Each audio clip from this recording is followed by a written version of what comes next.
Hello there, and welcome to the Sleep Books reading tonight. Settle in, slow everything down, and let the soft rain in the background carry you deeper into the quiet. Before we begin, make sure to like the video and subscribe so you never miss a new chapter. Tell me in the comments where you're listening from and what time it is right now. I always love seeing that. Now, take a breath, get comfortable, maybe turn on a fan for that gentle hum, and let's drift together into tonight's story. The muted light of yet another cloudy day eventually found a way to wake me.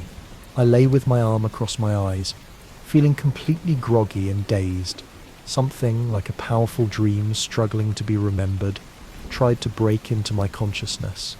I moaned and rolled onto my side, hoping for a return to sleep, and then the flood of the previous day rushed back into my awareness. Oh! I sat up so fast it made my head spin. His perfectly unruffled voice came from the rocking chair in the corner, noting that my hair looked like a haystack, but he added that he liked it. "Edward, you stayed." I rejoiced and thoughtlessly threw myself across the room and directly into his lap. In the instant that my thoughts finally caught up with my impulsive action, I completely froze, shocked by my own uncontrolled enthusiasm. I stared up at him, afraid that I had utterly crossed the wrong kind of line. But he laughed. "Of course," he answered, sounding startled but clearly pleased by my reaction. His cool hands rubbed my back lightly. I laid my head cautiously against his shoulder, slowly breathing in the familiar scent of his cold skin, and whispered that I was sure it had all been a dream. "You're not that creative," he scoffed playfully. "Charlie," I remembered, thoughtlessly jumping up again and heading toward the door. "He left an hour ago," he said. "After reattaching your battery cables, I might add." He admitted he was disappointed, asking if that was truly all it would take to stop me if I were determined to go. I deliberated where I stood, desperately wanting to return to him, but afraid I might have morning breath. "You're not usually this confused in the morning," he noted, and he held his arms open for me to return, a nearly irresistible invitation. "I need another human minute." I admitted. "I'll wait." I skipped to the bathroom, my emotions unrecognizable and completely foreign to me. The face in the mirror was practically a stranger, with eyes too bright and hectic spots of red across my cheekbones. After I brushed my teeth, I worked to straighten out the tangled chaos that was my hair. I splashed my face with cold water and tried to breathe normally, with no noticeable success. I half ran back to my room. It seemed like a sheer miracle that he was still there, his arms still waiting for me. He reached out to me, and my heart thumped unsteadily in my chest.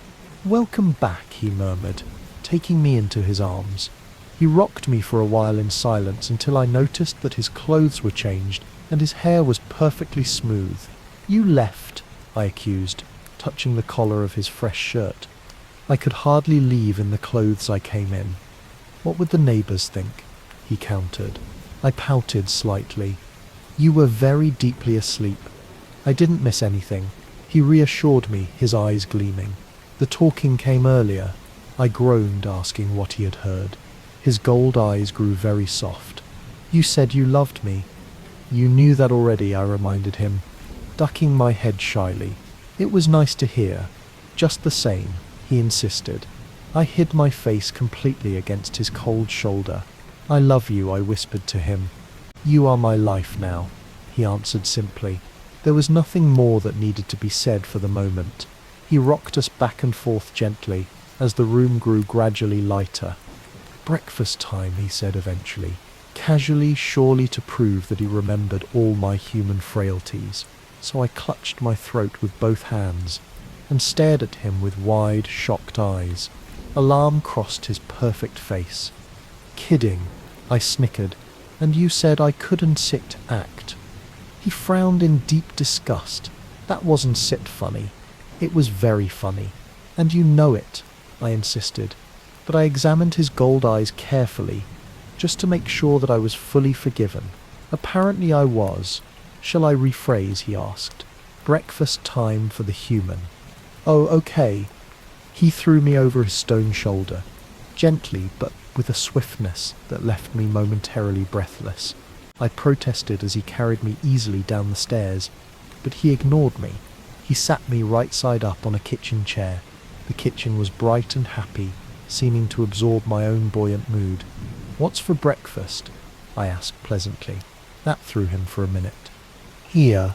I'm not sure. What would you like?" His marble brow furrowed slightly in confusion. I grinned. "Hopping up." "That's all right. I fend for myself pretty well. Watch me hunt." I found a bowl and a box of cereal. I could feel his eyes watching me as I poured the milk and grabbed a spoon. I set my food on the table, and then paused. "Can I get you anything?" I asked, not wanting to be rude. He rolled his eyes dramatically. "Just eat, Bella." I sat at the table watching him as I took a bite. He was gazing at me, studying my every movement, and it made me completely self-conscious.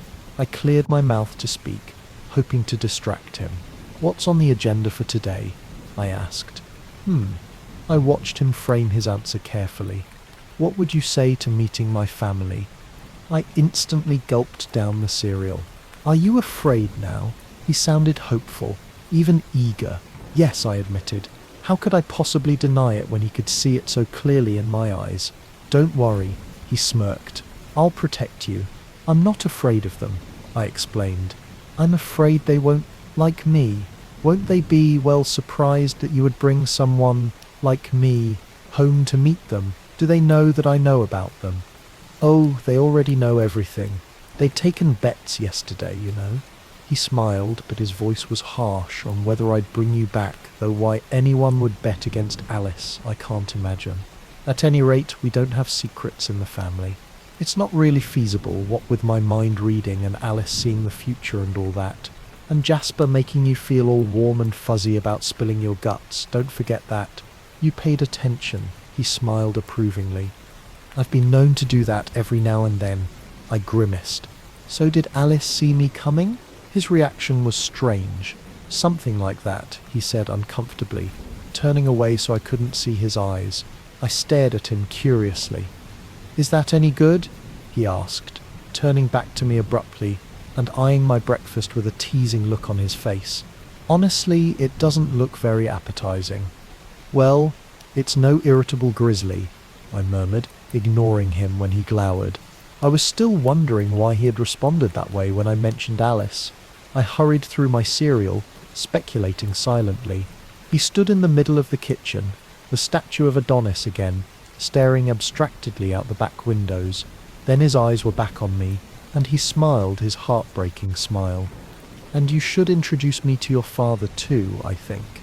"He already knows you," I reminded him. "As your boyfriend, I mean." I stared at him with deep suspicion. "Why? Isn't that customary?" he asked innocently. "I don't know," I admitted. My dating history gave me few reference points to work with. Not that any normal rules of dating applied here. That's not necessary, you know. "I don't expect you to. I mean, you don't have to pretend for me." His smile was patient. "I'm not pretending." I pushed the remains of my cereal around the edges of the bowl, biting my lip hard. "Are you going to tell Charlie I'm your boyfriend or not?" he demanded. "Is that what you are?" I suppressed my internal cringing at the thought of Edward and Charlie and the word boyfriend all in the same room at the same time. It's a loose interpretation of the word boy, I'll admit.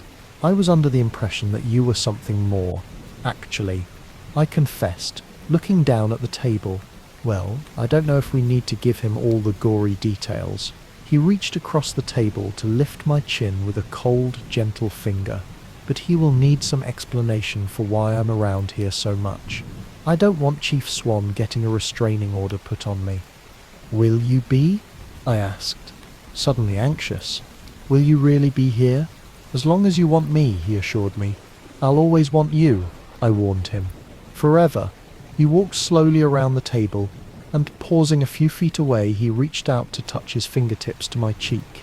His expression was completely unfathomable. "Does that make you sad?" I asked. He didn't answer. He stared into my eyes for an immeasurable period of time. "Are you finished?" he finally asked. I jumped up quickly. "Yes. Get dressed. I'll wait here." It was hard to decide what to wear. I doubted there were any etiquette books detailing how to dress when your vampire sweetheart takes you home to meet his vampire family. It was a relief to be able to think the word to myself. I knew I shied away from it intentionally. I ended up in my only skirt, long, khaki-coloured, still casual. I put on the dark blue blouse he'd once complimented. A quick glance in the mirror told me my hair was entirely impossible, so I pulled it back into a simple ponytail. Okay, I bounced down the stairs. I'm decent. He was waiting at the foot of the stairs, closer than I'd thought, and I bounded right into him. He steadied me, holding me a careful distance away for a few seconds before suddenly pulling me closer to him. "Wrong again," he murmured in my ear. "You are utterly indecent. No one should look so tempting. It's not fair." "Tempting how?"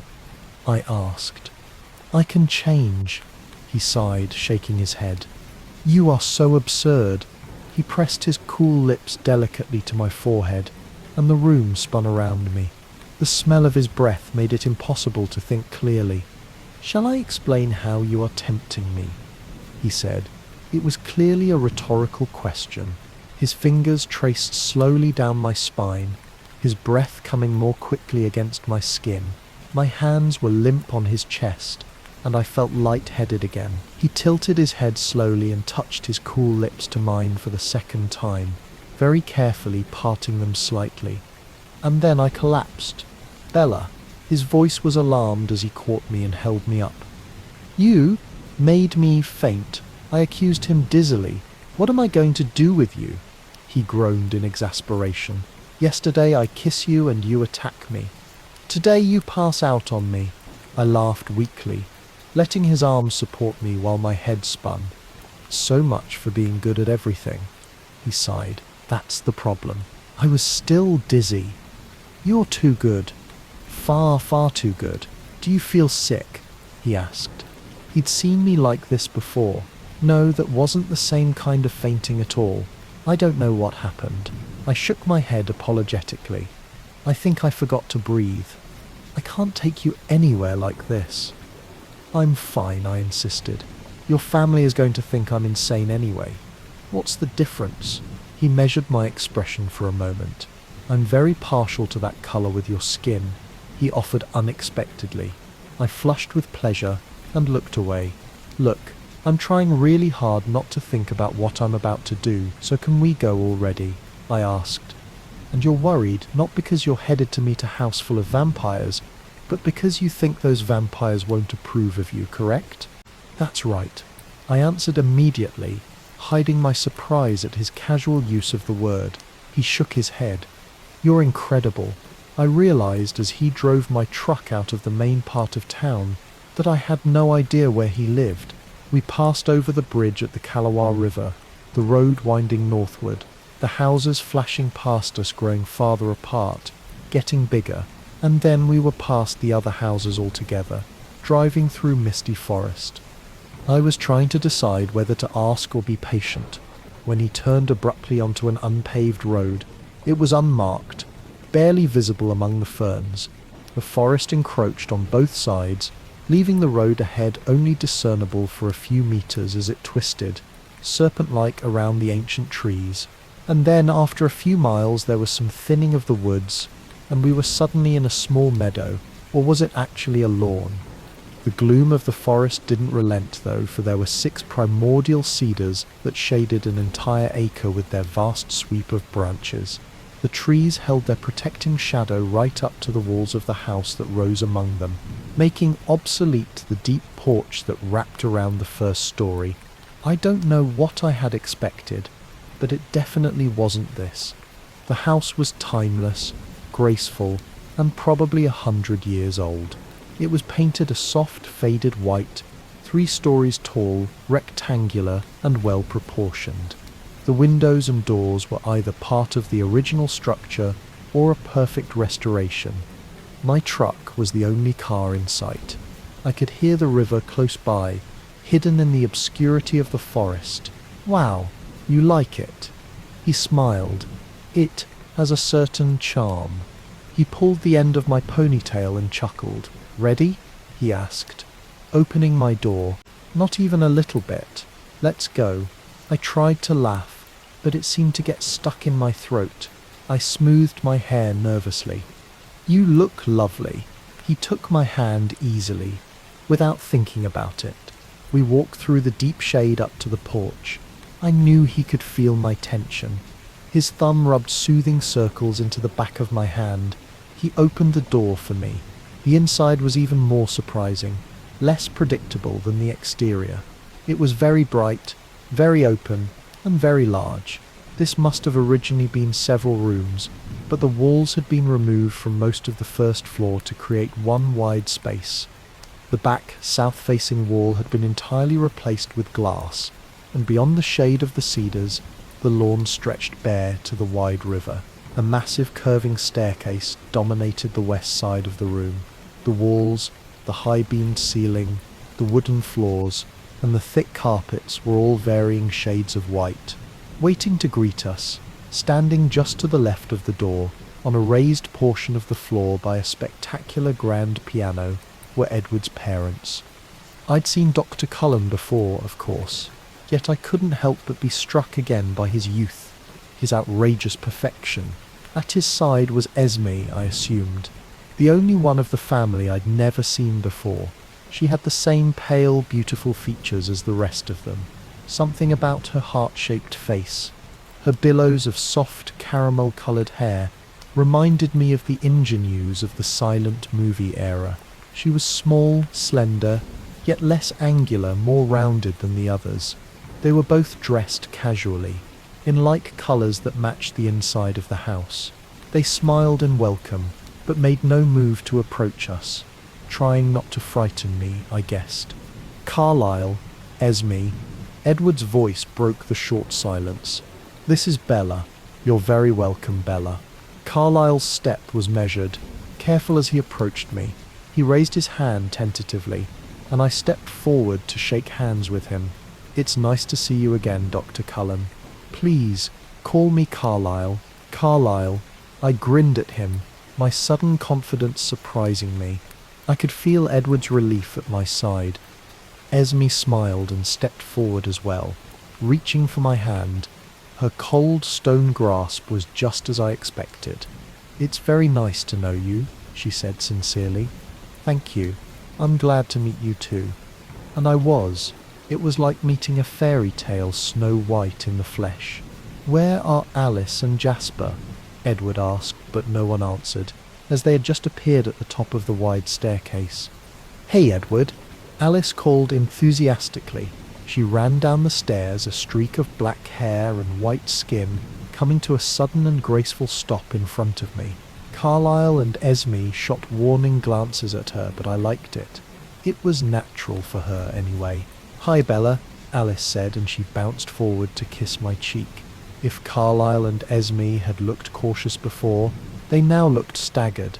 There was shock in my eyes too, but I was also very pleased that she seemed to approve of me so entirely. I was startled to feel Edward stiffen at my side. I glanced at his face, but his expression was unreadable. You do smell nice. I never noticed before, she commented, to my extreme embarrassment. No one else seemed to know quite what to say. And then Jasper was there, tall and leonine. A feeling of ease spread through me, and I was suddenly comfortable despite where I was. Edward stared at Jasper, raising one eyebrow, and I remembered what Jasper could do. Hello, Bella, Jasper said. He kept his distance, not offering to shake my hand, but it was impossible to feel awkward near him. Hello, Jasper. I smiled at him shyly, and then at the others. It's nice to meet you all. You have a very beautiful home, I added conventionally. Thank you, Esme said. We're so glad that you came. She spoke with feeling, and I realized that she thought I was brave to be there. I also realized that Rosalie and Emmett were nowhere to be seen, and I remembered Edward's too innocent denial when I'd asked him if the others didn't like me. Carlyle's expression distracted me from this train of thought. He was gazing meaningfully at Edward with an intense expression. Out of the corner of my eye, I saw Edward nod once. I looked away, trying to be polite. My eyes wandered again to the beautiful instrument on the platform by the door. I suddenly remembered my childhood fantasy that should I ever win a lottery, I would buy a grand piano for my mother. She wasn't really good, only played for herself on our second-hand upright, but I loved to watch her play. She was happy, absorbed. She seemed like a new, mysterious being to me then, someone outside the mom persona I took for granted. She'd put me through lessons, of course, but like most kids, I whined until she let me quit. Esme noticed my preoccupation. "Do you play?" she asked, inclining her head toward the piano.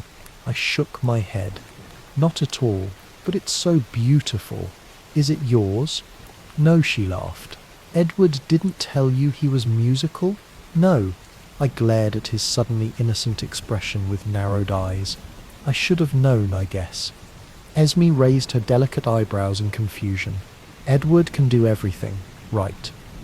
I explained. Jasper snickered and Esme gave Edward a reproving look. "I hope you haven't been showing off." "It's rude," she scolded. "Just a bit." He laughed freely. Her face softened at the sound, and they shared a brief look that I didn't understand, though Esme's face seemed almost smug. "He's been too modest, actually," I corrected. "Well, play for her," Esme encouraged. "You just said showing off was rude," he objected. "There are exceptions to every rule," she replied. "I'd like to hear you play," I volunteered. It's settled then. Esme pushed him toward the piano. He pulled me along, sitting me on the bench beside him. He gave me a long, exasperated look before he turned to the keys, and then his fingers flowed swiftly across the ivory, and the room was filled with a composition so complex, so luxuriant, it was impossible to believe only one set of hands played. I felt my chin drop, my mouth open in astonishment, and heard low chuckles behind me at my reaction. Edward looked at me casually, the music still surging around us without a break, and winked. "Do you like it?" "You wrote this?" I gasped, finally understanding. He nodded. "It's Esme's favourite." I closed my eyes, shaking my head slightly. "What's wrong?" "I'm feeling extremely insignificant." The music slowed, transforming into something softer, and to my surprise I detected the melody of his lullaby weaving gently through the profusion of notes. "You inspired this one," he said softly. The music grew unbearably sweet. I couldn't speak a word. "They like you, you know," he said conversationally. "Esme, especially." I glanced behind me, but the huge room was empty now. Where did they go? Very subtly giving us some privacy, I suppose. I sighed. They like me. But Rosalie and Emmett, I trailed off, not sure how to express my doubts. He frowned.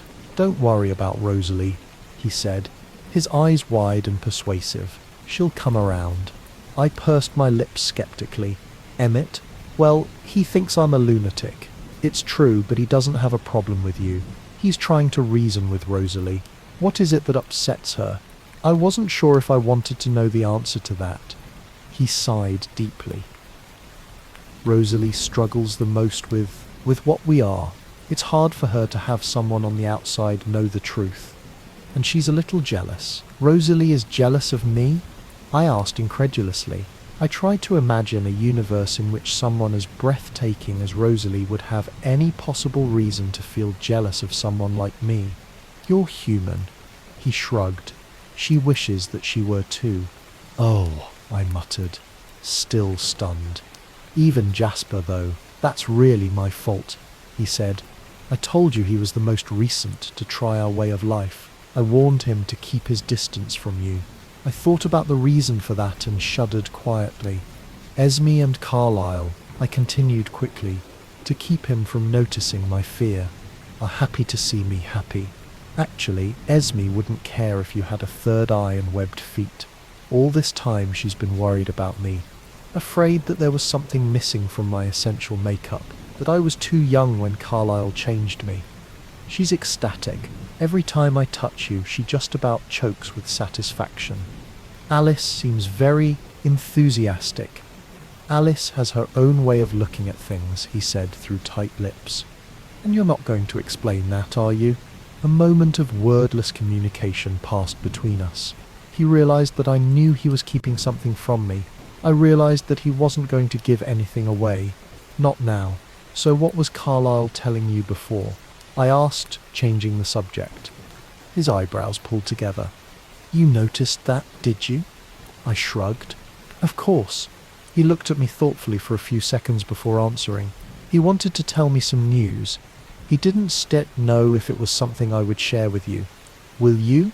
I have to, because I'm going to be a little overbearingly protective over the next few days or weeks. And I wouldn't want you to think I'm naturally a tyrant. What's wrong? Nothing's wrong exactly. Alice just sees some visitors coming soon. They know we're here, and they're curious. Visitors? Yes. Well, they aren't like us, of course, in their hunting habits, I mean. They probably won't come into town at all, but I'm certainly not going to let you out of my sight till they're gone. I shivered. Finally, a rational response, he murmured. I was beginning to think you had no sense of self-preservation at all. I let that one pass, looking away, my eyes wandering again around the spacious white room. He followed my gaze. Not what you expected, is it? He asked, his voice smug. No, I admitted. No coffins, no piled skulls in the corners. I don't even think we have cobwebs. What a disappointment this must be for you, he continued slyly. I ignored his teasing. It's so light, so open. He was more serious when he answered. It's the one place we never have to hide. The song he was still playing, my song, drifted to an end, the final chords shifting to a more melancholy key. The last note hovered poignantly in the silence. Thank you, I murmured. I realized there were tears in my eyes. I dabbed at them, feeling embarrassed. He touched the corner of my eye, trapping one I missed. He lifted his finger, examining the small drop of moisture broodingly. Then, so quickly I couldn't be positive that he really did. He put his finger to his mouth to taste it. I looked at him questioningly, and he gazed back for a long moment before he finally smiled. Do you want to see the rest of the house? No coffins. I verified, the sarcasm in my voice not entirely masking the slight but genuine anxiety I felt. He laughed, taking my hand, leading me away from the piano. No coffins, he promised. We walked up the massive staircase, my hand trailing along the satin-smooth rail. The long hall at the top of the stairs was panelled with a honey-coloured wood, the same as the floorboards. Rosalie and Emmett's room, Carlyle's office, Alice's room. He gestured as he led me past the doors. He would have continued, but I stopped dead at the end of the hall, staring incredulously at the ornament hanging on the wall above my head. Edward chuckled at my bewildered expression. You can laugh, he said. It is sort of ironic. I didn't laugh. My hand raised automatically, one finger extended as if to touch the large wooden cross, its dark patina contrasting with the lighter tone of the wall. I didn't touch it, though I was curious if the aged wood would feel as silky as it looked. It must be very old, I guessed. He shrugged. Early 1630s, more or less. I looked away from the cross to stare at him. Why do you keep this here? I wondered. Nostalgia. It belonged to Carlyle Sepp's father. He collected antiques, I suggested doubtfully. No, he carved this himself. It hung on the wall above the pulpit in the vicarage where he preached. I wasn't sure if my face betrayed my shock, but I returned to gazing at the simple ancient cross just in case. I quickly did the mental math. The cross was over 370 years old. The silence stretched on as I struggled to wrap my mind around the concept of so many years. Are you all right? He sounded worried. How old is Carlyle? I asked quietly, ignoring his question, still staring up. He just celebrated his 362nd birthday, Edward said. I looked back at him, a million questions in my eyes. He watched me carefully as he spoke. Carlyle was born in London, in the 1640s, he believes. Time wasn't marked as accurately then, for the common people anyway. It was just before Cromwell's rule, though. I kept my face composed, aware of his scrutiny as I listened. It was easier if I didn't try to believe. He was the only son of an Anglican pastor. His mother died giving birth to him. His father was an intolerant man. As the Protestants came into power, he was enthusiastic in his persecution of Roman Catholics and other religions. He also believed very strongly in the reality of evil. He led hunts for witches, werewolves, and vampires. I grew very still at the word. I'm sure he noticed, but he went on without pausing. They burned a lot of innocent people. Of course, the real creatures that he sought were not so easy to catch. When the pastor grew old, he placed his obedient son in charge of the raids. At first, Carlyle was a disappointment. He was not quick to accuse to see demons where they did not exist. But he was persistent and more clever than his father.